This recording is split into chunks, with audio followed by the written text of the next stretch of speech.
current चाउ चाउ पानीमा उमाले भोक लाग्यो यो मनलाई तिमीले करेन्ट चाउ चाउ पानीमा उमाले भोक लागे थियो यो मनलाई तिमीले त्यो काला ताप्केको नि कुरा गर्नु न दिदी कालो हकर साथीहरू ताप्के म त यसैमा पकाएँ त्यहाँबाट यहाँ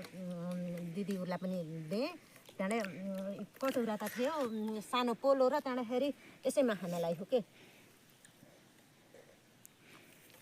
कतिलाई फेरि यस्तो सुती सुती आज अन्तिम दिन हो खर काटेर भइयो